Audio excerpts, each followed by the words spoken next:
Les roches sont constituées de plusieurs minéraux qui vont réagir différemment aux variations de pression et de température.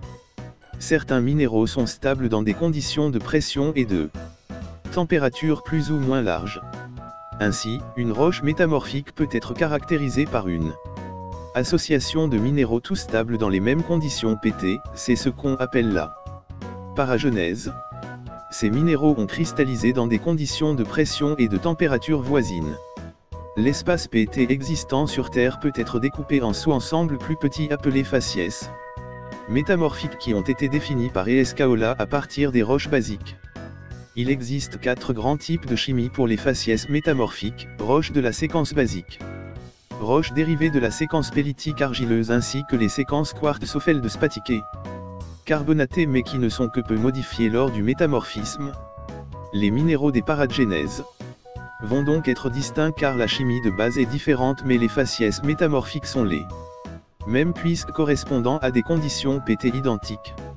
Pour connaître les conditions de pression et de température auxquelles ont été soumises ces roches, on utilise une grille pétrogénétique qui représente le positionnement des faciès métamorphiques dans l'espace pression-température. 1. Les facies du métamorphisme de contact. A. Faciès des cornéennes à albite et épidote.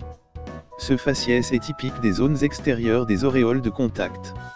Par suite des faibles températures auxquelles elles sont soumises, les roches ne recristallisent pas complètement et conservent de nombreux minéraux reliques, instables, présents dans la roche avant le métamorphisme. Les minéraux néoformés de métamorphisme sont de petites dimensions. Les minéraux néoformés stables dans ce faciès sont la masquevite, andalousite, l'épidote, la calcite, l'actinote, le talc, la biotite, la chlorite, le quartz et l'albite. Tous ces minéraux n'apparaissent pas simultanément dans les roches de ce faciès, mais en association qui dépendent de la composition chimique de la roche considérée. Les roches sédimentaires argileuses, riches en aluminium, se transforment en cornéennes ou en schiste tacheté, à masquevite ou andalousite, chlorite, épidote. Les roches quartzo-feldspathiques sont composées principalement de minéraux stables dans des conditions de température élevée, comme le quartz et les feldspaths. Les roches calcaires se transforment en marbre, composées principalement de calcite.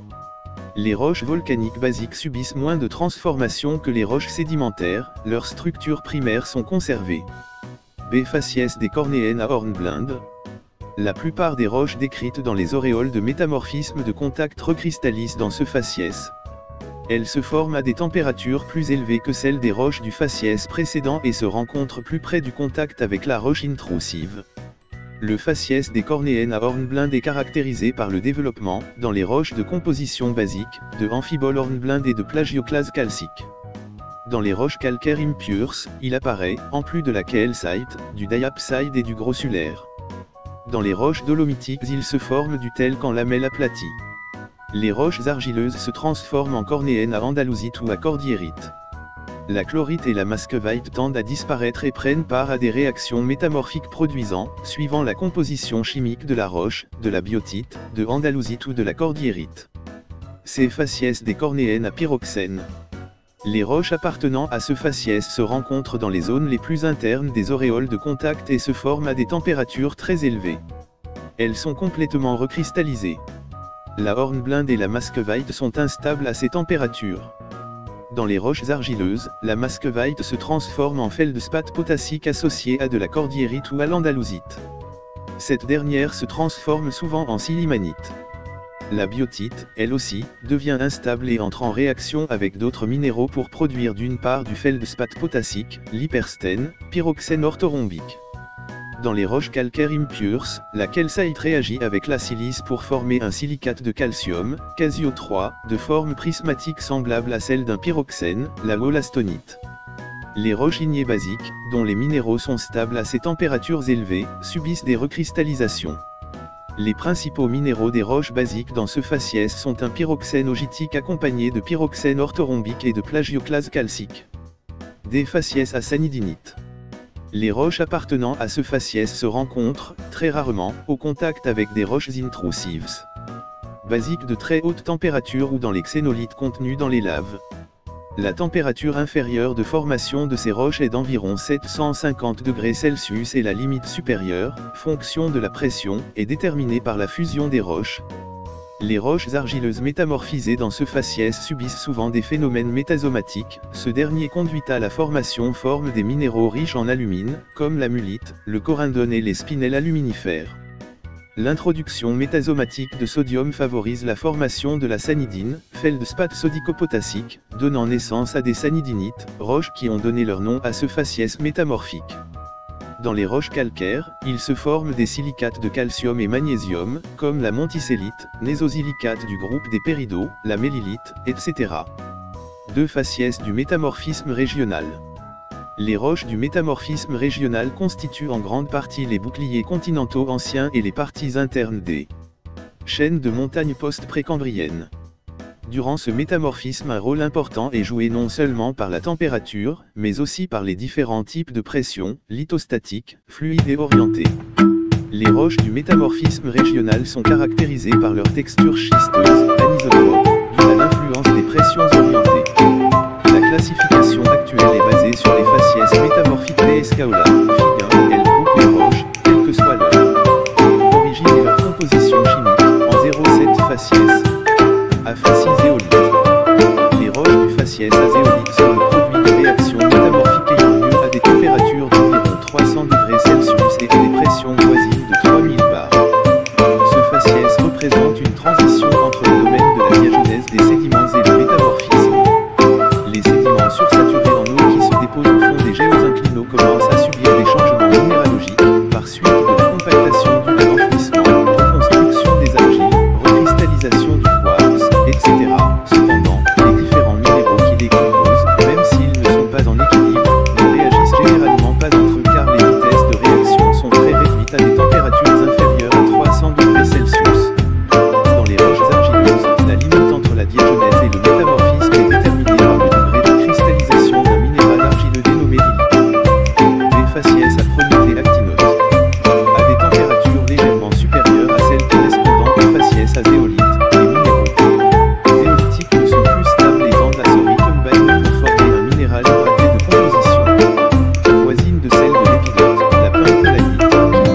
généralement avec la prehnite, le quartz, l'albite et parfois l'épidote. Les roches de ce faciès et celles du faciès précédent sont difficiles à distinguer macroscopiquement des roches non métamorphiques. Les minéraux néoformés, de très petite taille, se voient rarement à l'œil nu. La nature métamorphique de ces roches ne se révèle qu'à l'examen au microscope. Ces faciès schistolaires. Ce faciès correspond donc à un degré supérieur aux deux précédents. Les pressions qui règnent lors de la formation des roches varient de 3000 à 7000 bars et des températures de 400 à 550 degrés Celsius environ. Ce faciès est dénommé d'après un groupe de roches, les schistes verts, caractérisés par la présence de minéraux de couleur verte tels que l'épidote, l'actinote, la chlorite, et qui dérivent de roches basiques ou ultrabasiques lignées. Mais, comme tous les faciès, il comprend également des roches de composition chimique quelconque, granitiques, calcaires, feldspathiques, etc. Des faciès schistes bleus.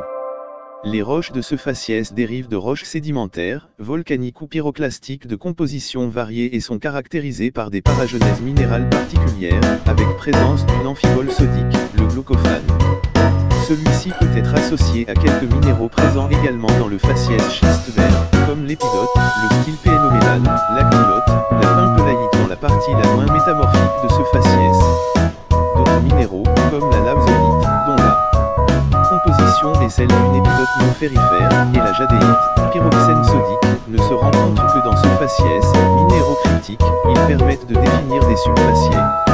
Les températures régnant durant la formation des schistes à glaucophane sont inférieures ou semblables à celles régnant lors de la formation des schistes verts, entre 300 degrés Celsius et 500 degrés Celsius, comme le prouve la présence d'albite, l'absence de biotite, stable à des températures supérieures, et la présence de mica blanc, stable à des températures modérées, phorgite, séricite.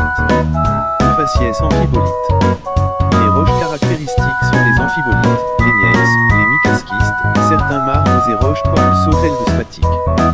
Les conditions de formation correspondent à des températures et des pressions plus élevées que celles du faciès schiste vert, 500 750°C et 4000 à 7000 bar. Ce faciès est caractérisé par l'absence de chlorite ainsi que par l'association critique de la hornblende, amphibole calcique alumineuse, et d'un plagioclase calcique dans les roches basiques. Dans les roches pellitiques, il est caractérisé par la transformation du chloritoïde en storotidite par la présence de cordierite.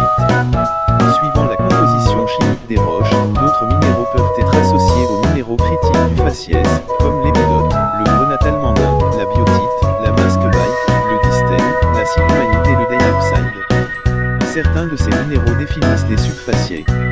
Les roches ont une grande extension dans les régions de plissement d'âge précambrien et paléozoïque. Elles apparaissent plus rarement dans les zones orogéniques plus récentes. F. Faciès granulite. Les roches de ce faciès se définissent par la disparition des micas, biotite et muscovite, en présence de quartz, par l'association critique d'un orthopyroxène, hyperstène, avec un plagioclase calcique, et par la présence de grenats de la série allemandin pyrope. À ces minéraux peuvent être associés du feldspathe potassique, du distène, de la silimanite, de la cordierite. Ces derniers proviennent en grande partie de la dissociation de la muscovite et de la biotite en présence de quartz, lesquels deviennent instables dans les conditions de température et de pression très élevées auxquelles se forment des granulites, 750 à 1000°C et 4000 à 12000 bar. Les minéraux des granulites sont des minéraux anhydres. Si la pression d'eau est forte, supérieure à 4000 bar, il ne se forme pas de granulites, mais la destruction de la muscovite en présence de quartz donne lieu à une fusion partielle des roches de composition gneissique et à la formation de migmatite. Ces degrés très élevés de métamorphisme régional sont à la limite des phénomènes magmatiques. Les granulites sont d'ailleurs souvent associés à un groupe de roches intrusives signées, les charnoclites, de composition chimique et minéralogique voisine.